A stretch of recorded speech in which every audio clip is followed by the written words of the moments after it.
안녕하세요. 2020년 8월 20일 목요일입니다. 오늘도 누군가 듣지 않아도 제가 그냥 스스로 나를 위해서라도 생각하는 그 책 읽기 시간입니다. 공주에 사는 그림 그리는 김영주입니다. 그래도 괜찮아. 우군철 님의 책. 어저께 며칠 전에 읽었었는데요. 그 다음 이어서 읽겠습니다. 그러니 오늘도 마음껏 헤매자고. 사진과 글들이 저를 막 가슴을 울리기도 하고요. 이제 사진을 보면서 느끼는 것과 글을 읽으면서 또 제 생각들을 다지면서 깊이 생각해 볼 수 있어서 좋습니다. 하늘을 날다. 가슴 벅차게 달리다 보면 언젠가는 날아오를지도 몰라. 진짜 배기 라이브. 아름다운 풍경에 취할 줄 알고 흥겨운 노래에 들썩일 줄 알고 모든 이와 진심으로 이야기를 나누며 쉬어가기와 치열하기를 적절히 삶의 성능, 언제나 심장이 뛰는 쪽을 택하고 감사함과 설렘으로 풍요로우며 옅은 미소에 깊이가 있고 걸음걸이에 여유가 찬 오늘을 사느니 진짜 배기 라이브. 맞습니다. 저도 심장이 뛴다. 그 단어 자체, 문장 자체에서 열정 그런 것도 생각하죠. 근데 누구는 열정이란 무엇이냐고도 물어보기도 하더라고요. 열정은 자기 자신만의 뭔가에 대한 그런 설렘을 느끼는 거, 그리고 하고자 하는 게 있다는 거, 그것에 몰입하는 거. 저는 열정이란 단어를 무척 좋아하거든요. 정열과 열정. 그 단어가 그 앞뒤 글자만 바뀌었는데도 정열, 열정이 더 좋은 것 같습니다.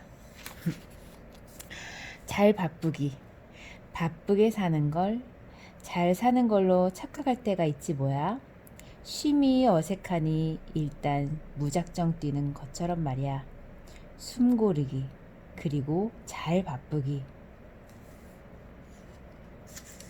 무작정 바쁘기만 하면 안 되죠. 자기가 하고자 하는 즐거운 일에 바쁜 게 최고의 삶 아닐까요? 별 볼 일, 사는 게 별거 있나? 하지 말고 힘들 땐 하늘 한번 올려봐. 별 볼 일은 있겠지. 담백하고 싶다.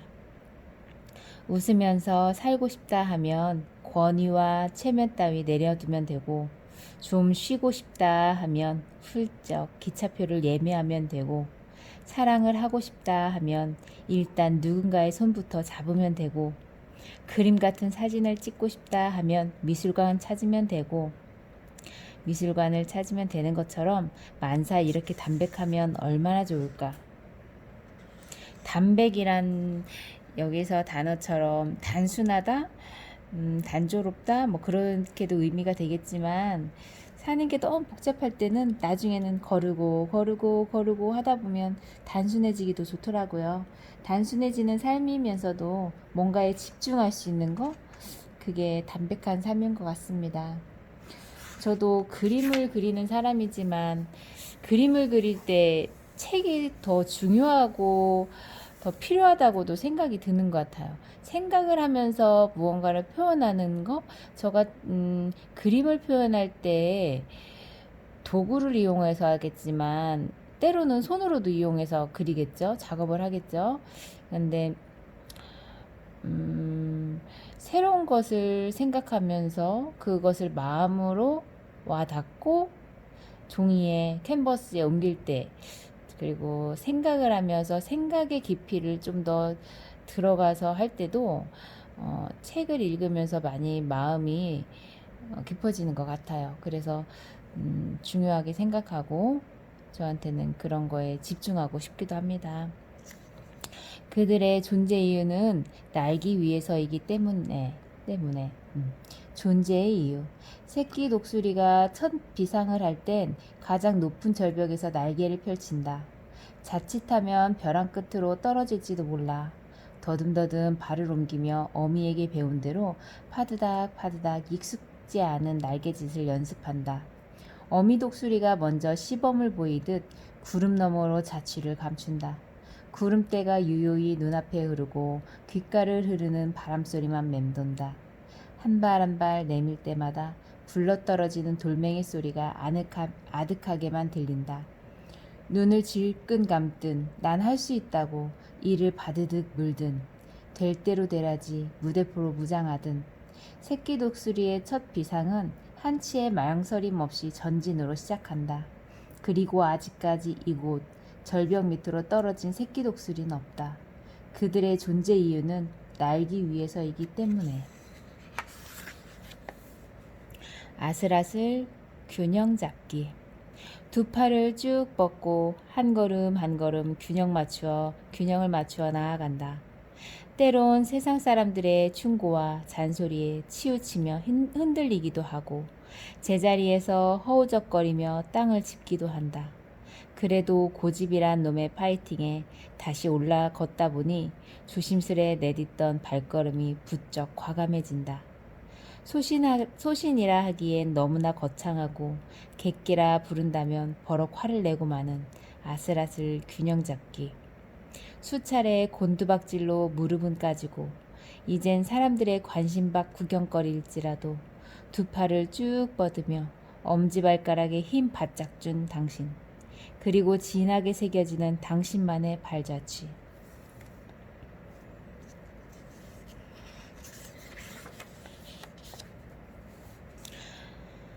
잡초 함부로 밟지 마라. 이 색감들이 너무 좋죠. 기찻길 같아요. 이런 나무와 돌과 이 자연의 색의 색감들. 초록이 살짝 있으니까 이게 전체적인 자연스러움과 구도적인 것 같은 걸 봤을 때 이런 건 때로는 그림 그리기도 좋은 구도예요. 자세하기도 하고 시원하기도 하고. 근데 이제 색채를 많이 빼서 그런 느낌적으로 감성으로 와닿는 느낌이 좋죠. 잡초 함부로 밟지 마라. 너와 나 인생 살며 마른 자갈밭 사이로 기어이 푸른 잎 피우며 애쓴 적 있었던가. 지금은 발길조차 끊긴 외로운 철길 사이로 텁텁하기 이를 데 없는 뙤약볕 아래에서 푸른 잎 피우려 애쓴 적 있었던가. 이름조차 없는 잡스러운 풀떼기지만 오늘도 어디선가 잡초는 지구의 일부분을 푸르게 물들이고 있다. 그러니 잡초 함부로 밟지 마라. 안도현 시인의 연탄재 함부로 차지 마라를 인용했다고 써 있습니다.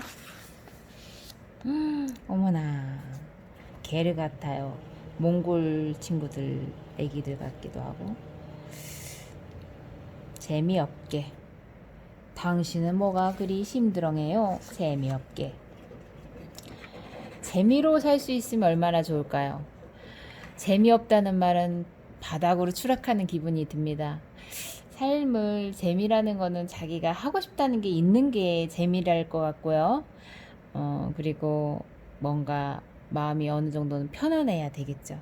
근데 인생의 굴곡에서 보면 저는 힘들지 않는 건 없다고 봐요. 그래서 그 힘든 그렇게 뭔가 자연스럽지 않은 것들이 헤쳐나갔을 때 그것에 사는 맛을 느낀다면 그것이 인생 사는 거다 생각할 수도 있는 것 같아요. 힘들다는 것을 그냥 자연스럽게 받아들이고 그것이 인생이다. 저는 때로는 그렇게 생각하기도 합니다. 근데 기분 팔아서 전형적인 어떻게 보면 B형의 다혈질이라고 할까요?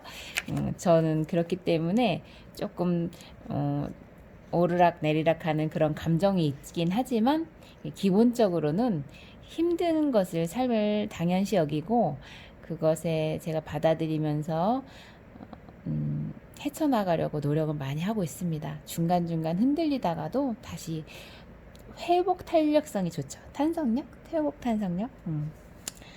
2캔짜리 그런 적이 있다. 레스비캔 커피 마실 돈이 없어 저금통을 깬 적. 1200원으로 레시피 2캔을 사들고 벤치에 앉아서 미래를 걱정하던 때다. 붉게 물든 노을, 살랑 불던 바람. 레시피 빈 깡통 휘휘 흔들면서 한숨만 푹 쉬며 하루를 버티고 견디었던 그때.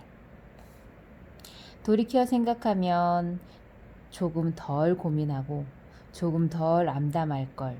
살아보니 인생은 그렇게 비극으로 치닫지는 않는데 레시피 두 캔 치곤 너무 몰아세웠다. 아, 레시피. 요즘은 참 먹기도 힘든, 마시기도 힘든 레시피네요. 커피숍도 많이 흔해졌고, 입이 고급돼서 레시피도 참 맛있는데 말이죠. 학창 시절에 많이 마셨던 것 같아요. 때로는 뜨겁게 데운다고 난로에다가 올려놓기도 했던 것 같고, 레시피가 한편으로는 사치였죠, 그때는. 음, 요즘은 참 보기도 힘든 것 같아요. 그 편의점이나 마트에서 그 음료에서 커피를 사는 적이 별로 없는 것 같기도 하고요. 캔으로 된 거는 갑자기 마시고 싶습니다. 이 밤에 지금이 11시 55분. 저는 책을 읽을 때 이 늦은 시간이 좋거든요. 집에 들어가기 전. 우리 신랑한테는 12시까지 들어간다고 했습니다. 마지막 글 읽고 이제 잠을 자러 가겠습니다. 심지를 살피자. 한 해를 맞이할 때가 되면 거창한 계획을 쓰고 적고 떠들며 내 생에 가장 찬란한 출발을 하기 마련. 저축하기, 금연하기, 연애하기, 효도하기, 이것저것 기타 등등. 유난스레 분주한 1월 첫 주. 계획은 삐걱이고 실천은 더뎌지며 흐지부지 되는 것들이 더 많겠지만 어느 날 어느 때 생애 가장 화려한 불꽃이 펑펑 터지는 그날 하루를 준비하며 모두 심지를 살피자. 꿈을 닮은 별. 밤하늘의 별은 한 사람 한 사람의 꿈이 아닐까? 누군가의 꿈은 밤하늘을 수놓으며 환하게 빛을 발하고 누군가의 꿈은 희미하게 티끌처럼 흔들거리고 누군가의 꿈은 어둠에 가려 보이지 않는 걸 보면 말이다. 하지만 희미하다고 해서 어둠에 가려 보이지 않는다고 해서 꿈조차 사라지는 건 아니다. 그 빛은 언제나 당신과 함께 태어나기 때문에. 별. 별은 우리의 꿈과 같은 상징되는 단어죠. 별. 별이 빛나는 밤에. 또 뭐가 있을까요? 별 하면 반짝이다. 아름답다. 저는 언젠가 차 안에 누워서 별을 본 적이 있는데요. 흔하면서도 유독 아름다웠다는 그런 날이 있죠.